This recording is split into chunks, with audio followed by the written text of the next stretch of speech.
Well, JD, welcome to the podcast. How you doing today? Doing well, thank you. Good Good to to be have you here. on. Good to have you on. I love to ask my guests this question. What's the best piece of advice you've ever received? Wow. Well, best piece of advice I've ever received is don't stop being all or nothing, right?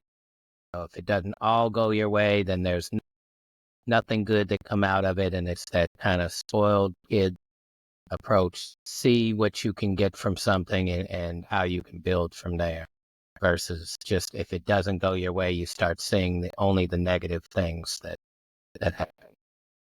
Yeah, the take your ball and go home thing doesn't work out too well in life. Yeah. No. I'm curious I read your bio and I was fascinated by some of the things you've done, but kind of share your background and what inspired you to start Race for What? So my parents purposely wanted to raise me as a white child around Black folks, around Black community, an experience that they didn't get to have. And so through that process, we moved when I was 4 years old next to a family that became my best friends. The family really brought me in. It was grandmother, mother, aunts, uncles, and then my friends and their brothers. And so I became one with them, and through having friendships with them, living in St. Louis at the time, it started to become harder to have white friends. I got introduced to more and more of their friends who became my friends. And growing up, all of my friends, close friends were or are still Black folks. And I got to experience how I was treated when with them. I got to experience how I was treated when not with them. And some of from police runnings to how we were treated at stores, it just sparked my curiosity more so than wanting to just fight it and be angry about it. I wanted to understand why. I really wanted to know, why do people think this way? And so my father, well read, Cornell West, Michael Dyson, Noam Chomsky, all these different people talking about kind of systemically why. I wanted to understand emotionally and whatnot why. And through my journey, I ended up with a community of African Hebrew Israelites in Israel who really put intentionality behind creating village and a community of peace and of love and of health. And I learned how much intentions have to go into that. And so throughout my journey, as I started to develop uh, or got involved in organizational psychology, it was really to learn how culture is developed. And from all of that, I put together what became Raceful. I love that. So you're from St. Louis. Yes. I noticed in your bio and connection that somehow you ran across Nelly and started working with him. So tell us the story of how you met him and got involved with him. So I'm not only from St. Louis, I got a shout out. I'm from U City, University City, right? The greatest place on earth. And so inside of St. Louis, which is a very segregated place, University City was a 50-50 community, even although the public school was mostly Black, especially as you got into, outside of elementary school, it was 90% African American students. Nelly moved into our community about half a mile to a mile away from me when we were in the 7th grade. And as I said, my best friend, his name is Shondo, my best friend Shondo and him played basketball and started to develop a relationship. And around in between 8th grade and 9th grade going into high school, Nelly started to come over to my place and hang out more and more. And then we developed a close bond. So he's on the cover of my book is my prom picture with my best friends and I. And if you see it, he's the one kneeling next to me. And so we were best friends through my college experience. And as I was coming out of college, his career started to blow up and he wanted to do entrepreneurial things. Had an entrepreneurial background and he invited me in to be his business manager, really to develop some of his entrepreneurial endeavors. And I spent the first 4 years of his blown up career, because his career really started well before then, but from 2000 to 2004 as his business manager. That's cool. I spent some time in St. Louis too. Actually, my church was in Walnut Park. Okay. So we were right next to Ferguson and that Yeah. whole area. Lived in Bell Yeah. Fountain Neighbors for a little Okay. bit. So Yeah. know the You're area speaking well. my language. Yeah. So I'm curious, as you talk about how those personal experiences really shaped your views on race and social justice. I think today people are so divided when it comes to race. What insights? 'Cause I get this question all the time. What can we do to have a productive conversation about some of the difficult issues in society without triggering people so that we never really get to talking about how we can solve things? Right. So let's be resolutionaries, as a friend of mine would say. I think one of the problems with our ability to discuss race is that we're starting from an end point or a middle point, and we're never starting from how did this begin? Why did we choose to develop systems of racism? Why was race such an important factor? And so I go back to having learned from the Hebrew Israelites and seen intentional community and studied how cultures are developed. I looked at what was going on in this northern region where, the truth is we get all of our resources that our bodies need from the earth and the planet. What was going on in this northern region where less melanated skin, not white, right? Because white is a painting color or whatnot. We have less melanin in our skin, and start to deal with some of those truths in this scarcity area because of less sun, which we needed at that time. There's less resources. And so we had to go out and get our resources. But when you have a scarcity, as you see in inner cities, as you see in how the Holocaust was created, creating scarcity tends to create competition, and competition led to the race, right? The race of England to try and beat Spain in colonizing, or France and Germany in colonizing. That race led to, oh, well, we can also see a difference in people, skin tone.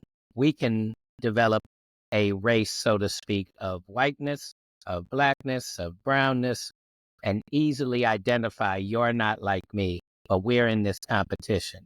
And if you look at our economic systems, we created an economic system based on the idea that there is a scarcity of resources on the planet, and therefore we should do what we can to control, protect, and harvest all of these resources for ourselves, instead of recognizing really there's an abundance of resources on the planet we all can share. And so you have these differences in cultures. So we're not taught about any of those cultures. We're only taught about how great we are. And so if we don't start to untangle and look at the why and the factors that led to this, it's hard to even correct the situation because we don't know. We're shooting blind in a dark room. So you mentioned a term I think you probably need to unpack for the audience, and I missed the last part. Hebrew, what would you say it was again? Israelite. African Hebrew Israelite. Yeah. So explain that term for people who may not be familiar with it. So African Hebrew Israelite, if you look at the location of where Israel is, and mind you, the country of Israel was, we say it's like a biblical history. Israel was never a land. It was a person, right? They biblically named a person Israel. It was a concept. The people of Israel, or the Israelites, were the followers of this concept. So for us to now create it as a land, we chose where Jerusalem is, which was an actual city, but that is in Northeast Africa. And it's important to say that Northeast Africa, not the Middle East. It's literally, you can walk to Egypt, which we all explain is Africa. So to think about it, hundreds and thousands of years ago, this is where racism really kind of started too. The idea that all of these people, Moses and Abraham and all of these factors, and Yeshua, who became the stories of Jesus, all being white, men in Northeast Africa just doesn't biologically make sense. And it might have been some lighter skinned folks there for sure. It was people of all different shades throughout the history, but they really weren't a bunch of European looking like folks occupying that land at the time. And so African Hebrew Israelites, Hebrew being the language of the Israelite people, and those folks who have disseminated from that area were probably of darker skin. And so several groups of Black Americans have come to recognize, hey, we're probably of that, and traced the lineage of the slave trade and of everything else to show, hey, we're probably of the lineage of the Hebrew Israelite people that the biblical time is about. And this group, followed by Ben Ami, went to Israel themselves and said, hey, we're here on the laws of return. We want to establish our home here and reestablish a community based on the biblical teachings. So how does that understanding of the history of racism impact the way you deal with race in America? So one, it makes me understand that race is a competition, and so a lot of us and it stems from a zero-sum game, right? That zero, that scarcity thing, right? And I do this in every interview. I hold up this glass of water for those that are just listening. If you and I think this is the only water we have left, then it's a zero-sum game. Every time I take a sip, that's a sip you can't get. And so in a zero-sum game develops this level of competition. And so for white folks, often we fear the dismantling of racism as losing something that we have, right? And there's a finite amount of this, so we got to protect it. And we're in this. And it's often even less about wanting harm on you, but this fear of not having our privileges and our control over these resources. And for so many of us, we've been weaponized in that sense because there's only really a few people controlling all of this crap anyway now. But the one things that we have is our understanding that we're superior or our greatness or whatever, and so I try to help untangle some of that psychology. I also approach it from how much manipulation goes into this. If we're going to create a systems that say whiteness, having less melanin in my skin, being less able to be out in the sun on the earth's surface than someone with more melanin in their skin makes me superior, that's a lie. And now I have to create an entire system based on lies. And now we call that, sales and marketing, right?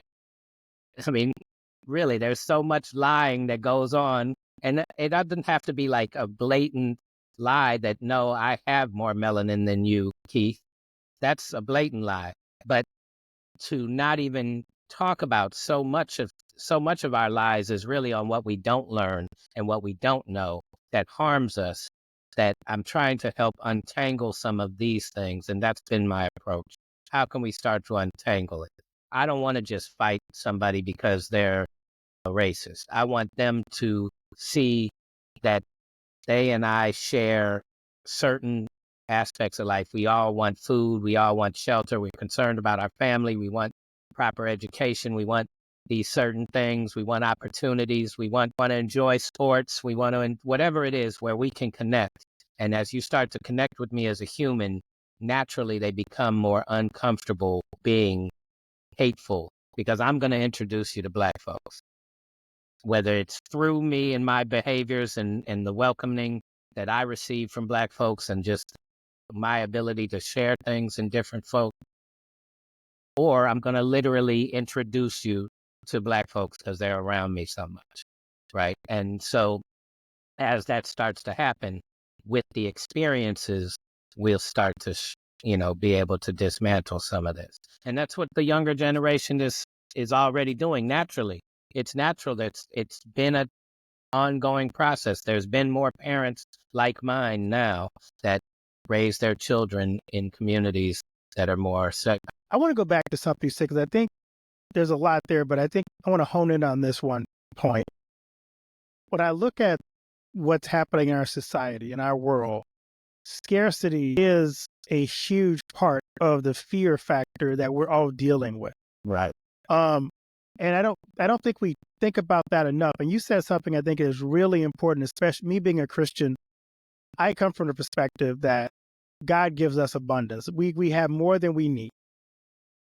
But when you are told, when it is pushed on you that someone else is stealing something from you and making you live in a situation or a lifestyle less than you have and you deserve, that scarcity mindset makes us do things and believe things and treat people certain ways because we're always being told, and it drives me crazy, that that person over there has something that you should have. Mm-hmm. And the reason they have it is because they stole it from you. Mm-hmm.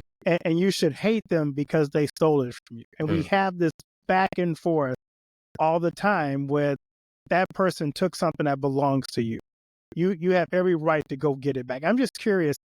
Part of my podcast is about building bridges. How do you build bridges when that scarcity mindset is indoctrinated into so many of us? Right. That's the challenge, right? But the my approach towards that is I actually have developed a social tree. Now I'm looking for somebody with some technical skills and but looking like at a family tree, right? If scarcity is this, then we come to a zero sum because there's only a limited amount, and zero sum leads to competition leads to trying to win instead of just being the best.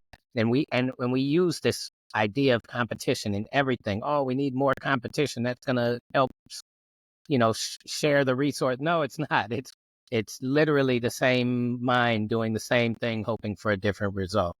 But we build our business plans. Who's the competition, and why can't they be collaborators, or why can't we just share the space? Right? But if we see this limited amount of resources, then we're naturally coming in with this fear of control that if I don't have it, you do. And now we've got greed and all these other components of building culture that have earned from this scarcity. But yet we've never run out of, what have we run out of? We've not run out of water. We're not running out of food. We're not running out of gasoline and whatnot. We're not, there's an abundance we're not also learning how life works and how food grows from the planet, and we can eat that food and gain nourishment and be healthy. And in doing so, we'll have a better relationship with the planet, and we will continue the life cycle because our bodies will then, want to regenerate these seeds and plant and fertilize and do all of these things. And it works. It already works. And there's more than enough space. But we don't see how much space is being misused to create this scarcity in our little society. And if we don't go into Black communities, if we don't go into white communities, if we don't go into Mexican communities because we have been pitted against each other, then that adds to the heightened fear. And now we have to rely on some outside source as to what Black folks are like and what white folks are like and what, and we're not developing an understanding that there's just more than enough space on this earth. There's more than enough resources on this earth. The earth works in a certain way that we don't have to control it. And that's part of, what develops from an abundance mentality. You have a village to raise a child, right? That approach is that it's not just my child. I'm looking out for everybody. Why? Because everybody's also looking out for me, right?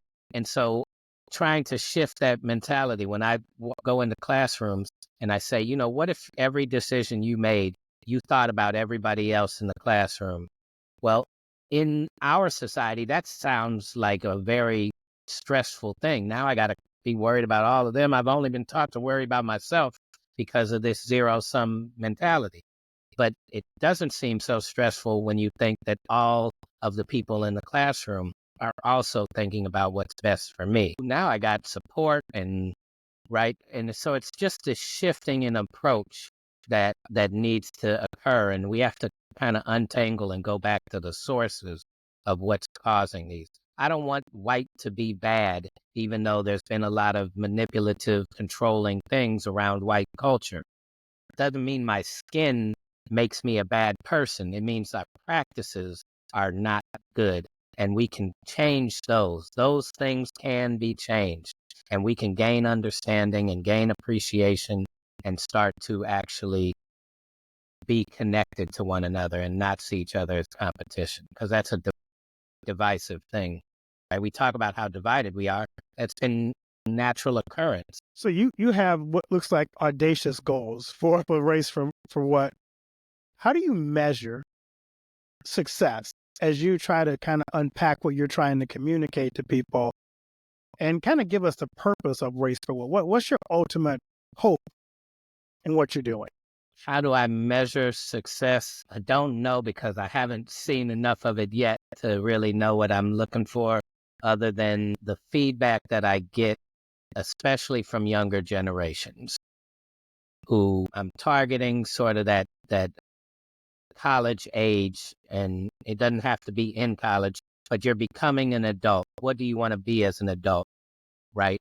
And I think that's an important time to try and grasp a hold of these minds and start to say, hey, there was a way that we got here, and here's what we can do differently. But it takes intentionality to change those things. What my goal is to influence other folks to start to see the process of change. I have 7 steps to changing.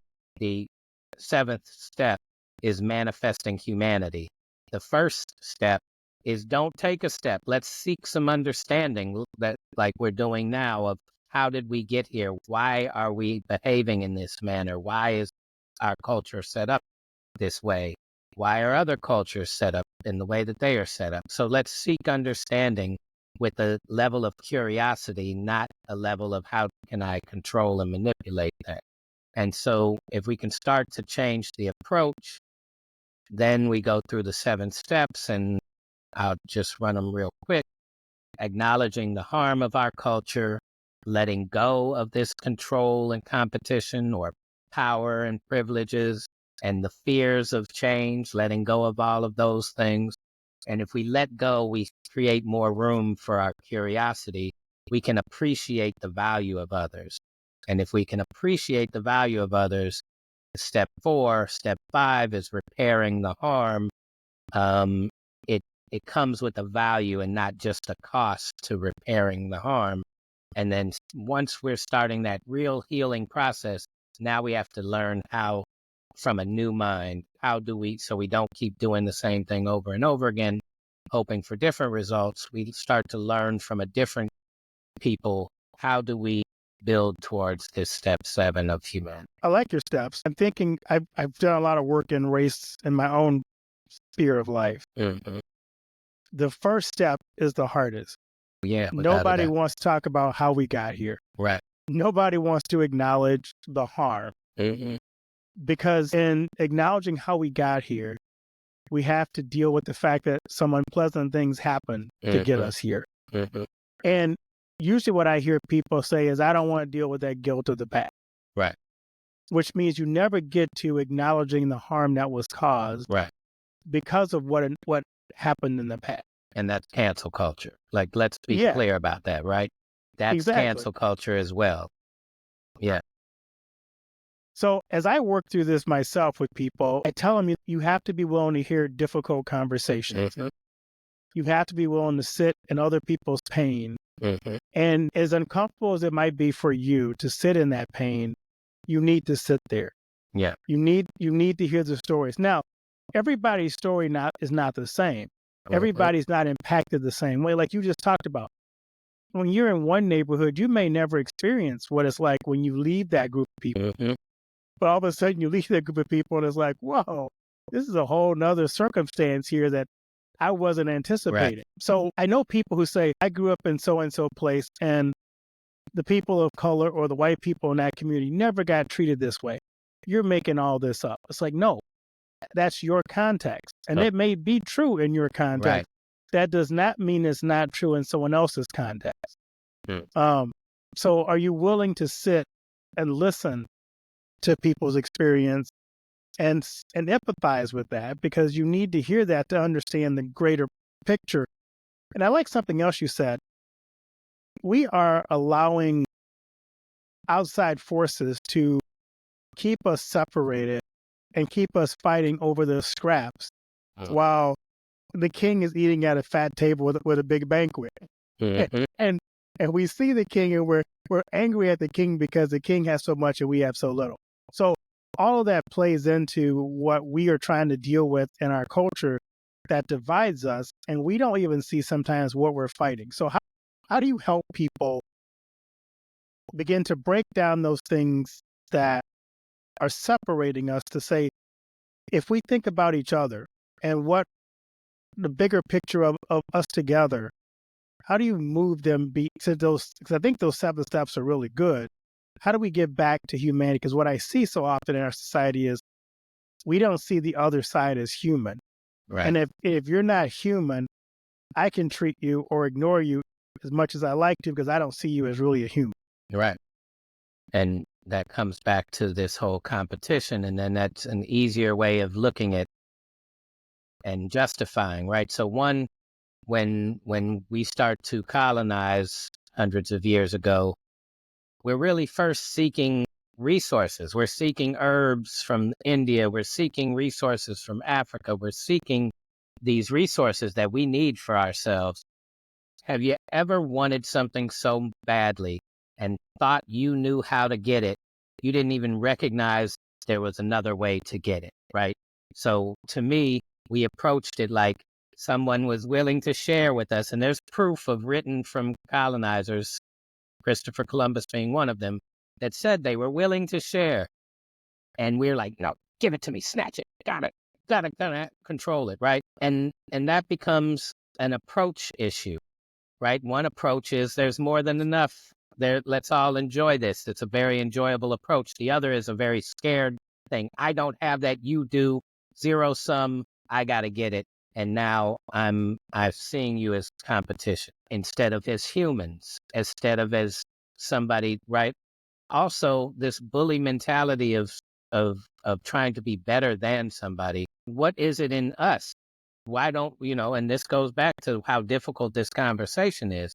What is it in us that makes us feel like we need to feel superior to somebody? Because we can't say that we really feel superior, because if I did, I wouldn't be worried about you. I would just be going on and being the best version of myself. But in this feeling of now, and you look at bullies, often it's feeling of not being superior, so I gotta make you feel less than me. And that is the level of intentionality that went into slavery and goes still into this competition to this day. Is how do I make you feel less than me? And and so as we start to think about what do we want from the world, where do we want to be, how do we want to see it, how do we get there? People can't answer those questions without some of this untangling of what has been your experience, what has, right? And so if we can ask and start to examine these things. I talk about reparations a lot as a human humanitarian thing. Like us as white folks need to even experience that part of humanity of repairing the harm of this. Jewish folks got reparations. That part of that reparations was giving them an area of Northeast Africa that we call Israel. So many other folks have gotten reparations. When you're personally injured, there's a system for reparations. We have to be able to see reparations as a humanitarian thing that's going to impact our lives in a beautiful way as well.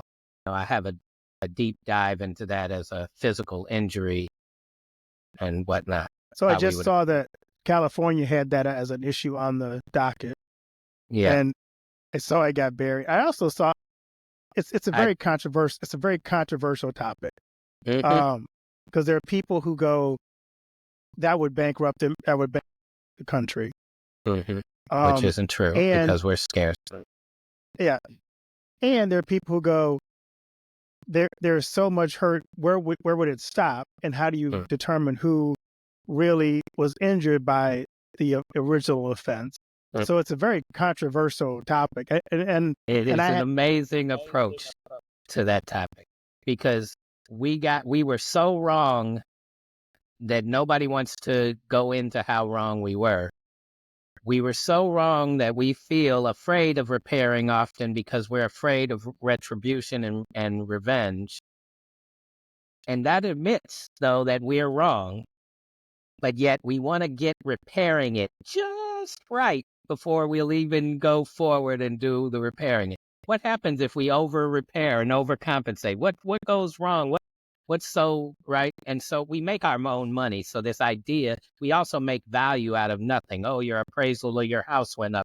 So there's so many ways to bring forth reparations, but it also has to be done psychologically and emotionally too. And I fear that these things that happen when discussions about reparations, it's always about just get the research so that we can get it just right, right? And that's where we are in California. And I pray that they actually make a solid, real attempt to this and whatnot. But there's just this have to get it right when it's been so wrong that led to this. And it's such a political kill that even Biden and Harris, and I'm not speaking of them as fans, but they finally paid black farmers who had been discriminated against and not allowed to share in all of the resources that Trump put forth, and that from when he did the tariff with China, and that caused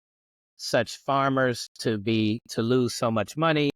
And then COVID and all of these other things that caused problems where the government went in and repaired the harm that was done to farmers. They specifically did not include black farmers in it, just like with FHA and VA loan opportunities. Black folks were discriminated against and not able to participate in those things. We need repair for that. And Biden and Harris actually got $2 billion put towards black farmers, but they had to fight that a whole tooth and nail, and they won't even publicize that. Why? Because that is a political kill, right? True health and reparations are two things that are very humanitarian and very much political kills. And that I want just us to ask our questions. Why? Why is having healthy food instead of all this harmful food not something we talk about? But we'll talk about how we pay for your health care or your medical costs. I shouldn't even say health care because it's really not health or care. But we'll pay for your medical costs. We talk about that and argue that point all day. But we won't just talk about how do we avoid that and live healthier lives, right? We don't talk about how do we repair the harm of anti-Blackness. And so if you don't repair an injury, a real severe injury, it's going to cause problems in other parts of the body.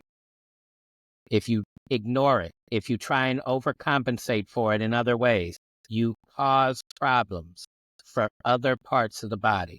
If we don't intentionally heal the harm, then in a competition, there's constantly going to be levels of growing that people aren't able to do so, right?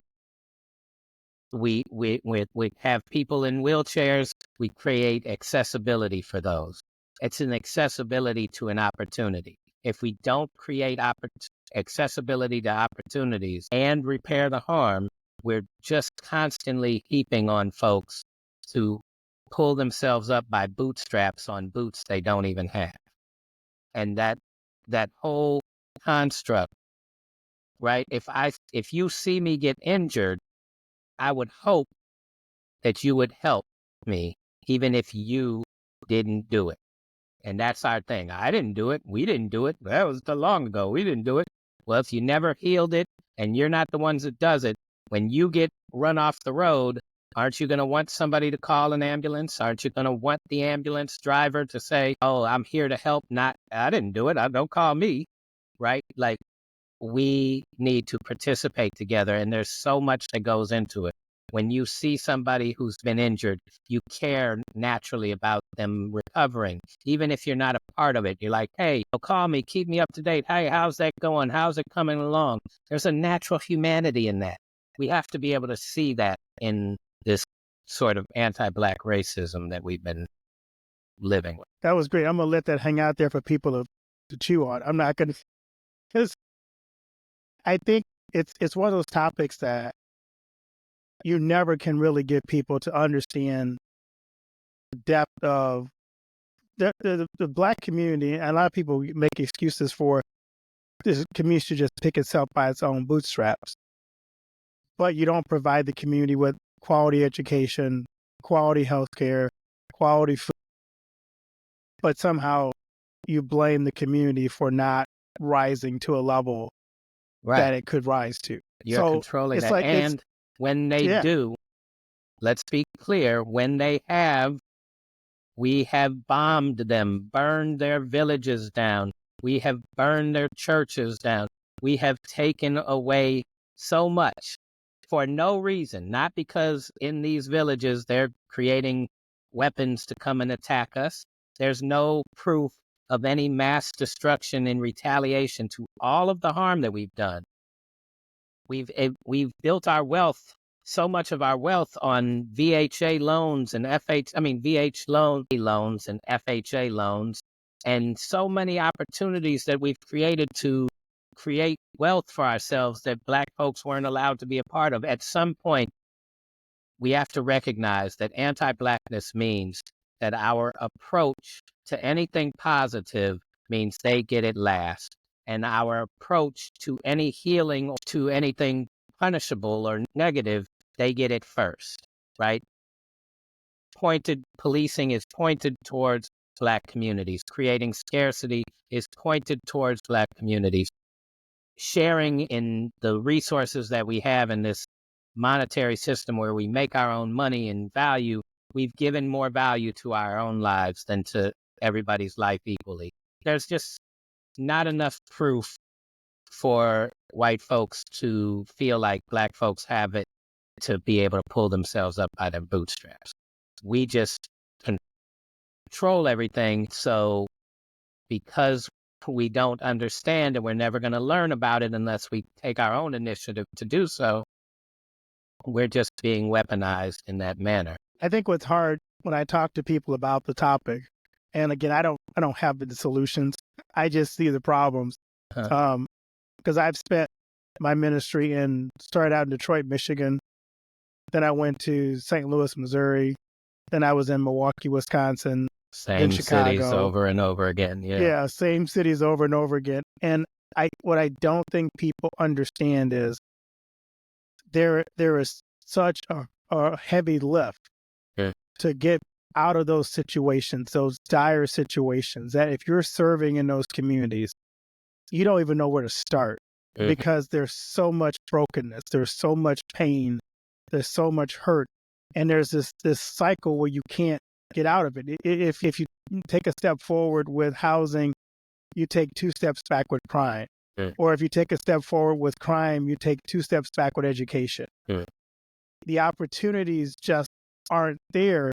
And for the people who do get out, it's like, we always joked in Louisiana that it's like you feel like you're in a garbage can full of roaches. And when one roach gets to the top, most of them try to pull the roach back in so he can't leave. And that's what it often felt like in the Black community. If somebody was trying to get out, it was like, and I don't think and I don't mean to describe them as roaches, but it was like there was this mindset of you have to scarcity again. Right. If that person gets out, then there'll be less for us. So scarcity draws everybody back down into the barrel. And it punishes everybody who's involved. It's a natural instinct to want to grab at something that can bring you out. Even if you're pulling it down, you don't think about it that way because you're right?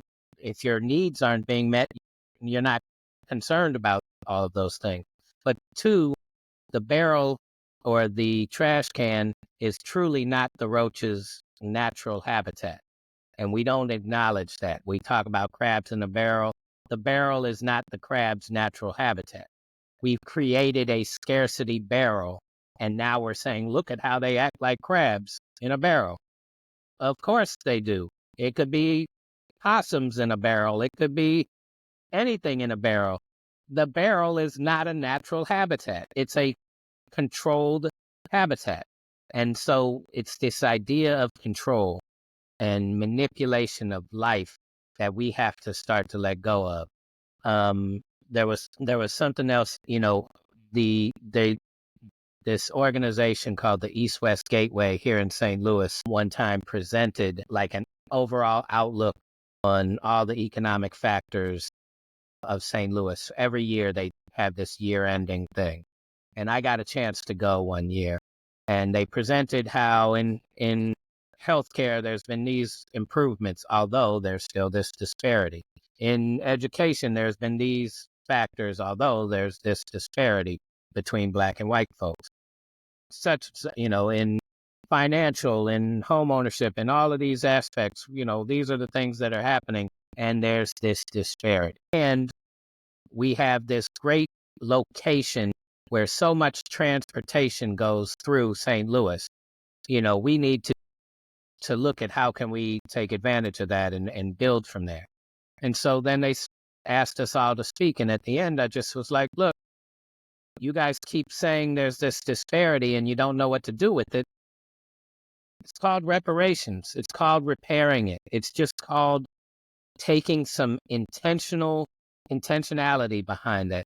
And I think that we don't understand the humanity in that it's okay to share these resources. It is okay to let go of controls and see what other people can come up with. It is okay to embrace one another and feel loved by and loved for one another. And it is okay to really be a part of the healing process. Will bring us all such a more peaceful life. It is okay to have peace, and it's enjoyable to have and share. And right, these are things that naturally we understand from birth, and we've been conditioned to feel afraid of losing something instead of recognizing there's so much to share. So you made that sound so good. I'm still not sure people are convinced about. I understand it's going to take more than this conversation to change the world.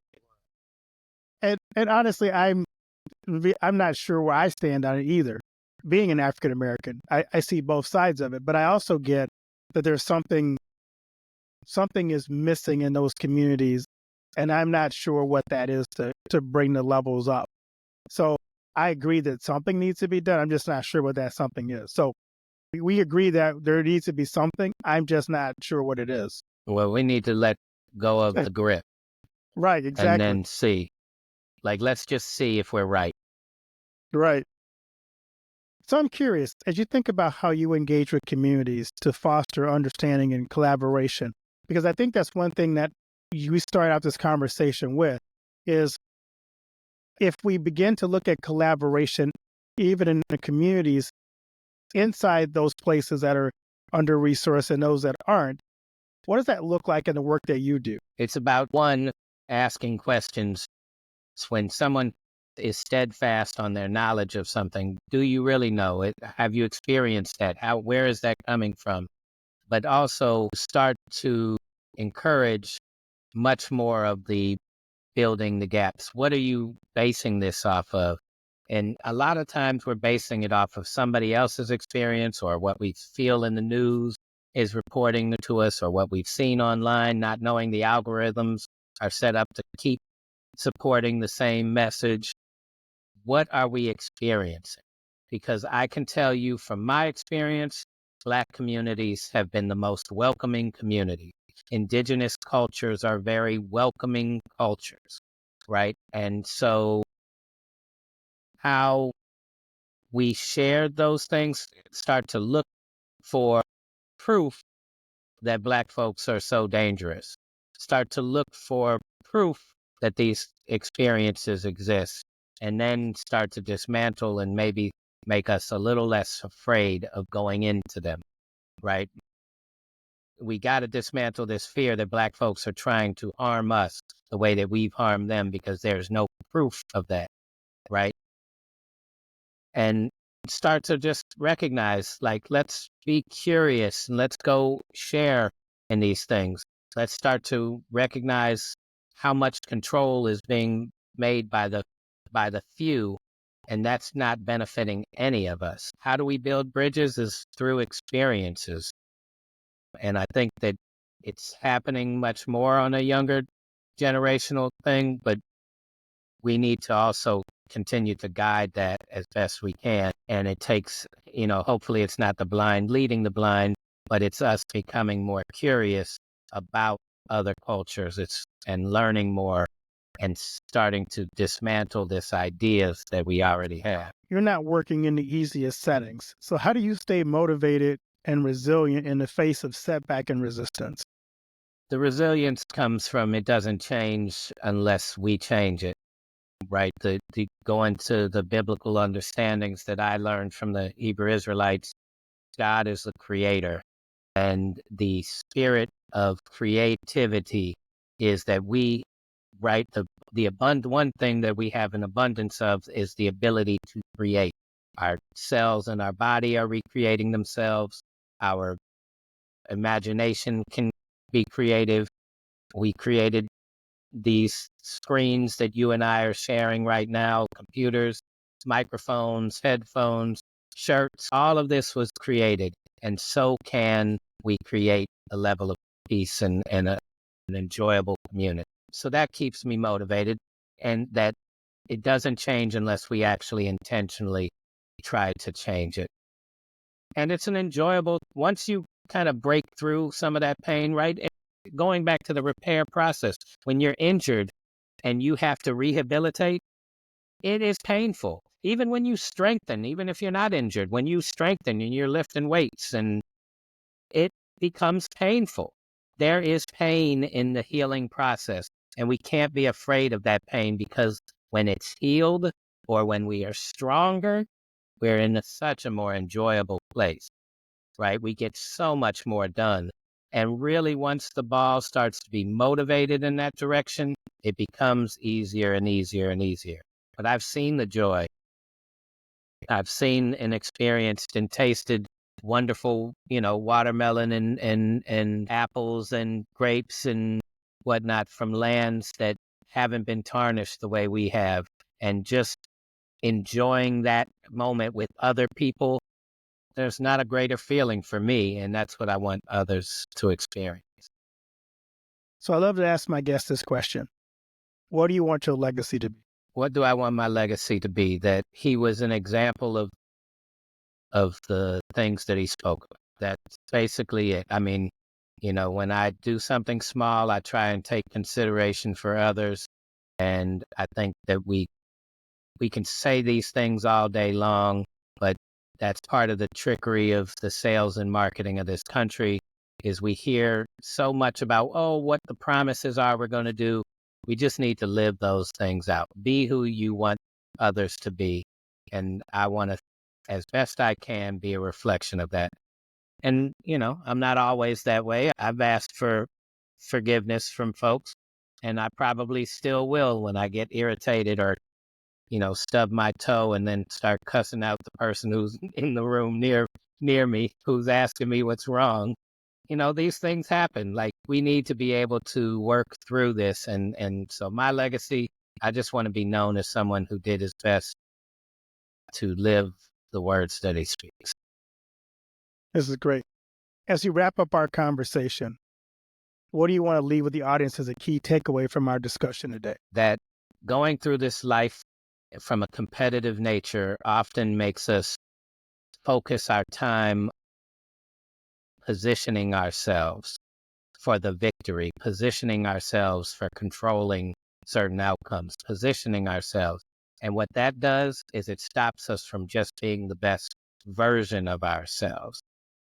Let's go be the best human versions of ourselves.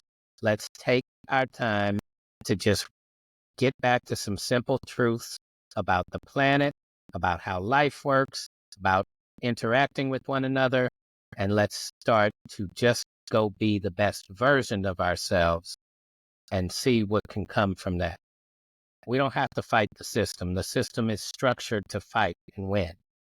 We can let go of those things, those constructs, and enjoy one another by being the best versions of ourselves. So where can people find you and connect with you on social media? So raceforwhat.com, and that's FOR what.com is my website. It's where my book is sold. I'm going to be close to finishing a online program that can kind of walk us through these 7 steps. But at the website, you can also see the links to all the social media. It's usually at Race for What on TikTok, on Instagram, and there's a Race for What page on Facebook. But there's also my email, race, the number 4, what at Gmail. And, my phone number is available on the website as well. Give us the name of your book again. Race for What? It's subtitled The White Man's Journey and Guide to Healing Racism from Within. Well, JD, thanks so much for taking the time to come on the podcast and talk about some difficult topics. Thank you. And, it's all about us working together to bring about a better, I like the idea of a better humanity, because we have lost that ability to see each other the way God created us to be. Mm-hmm. And when we see each other that way, it changes the perspective of how we view each other and how we value each other. So And I appreciate you reminding so us. much more enjoyable than seeing you as an enemy. Definitely. Yeah. Well, blessings, my friend, on what you do. Thank you. And go Cardinals. Likewise. All right. Take care.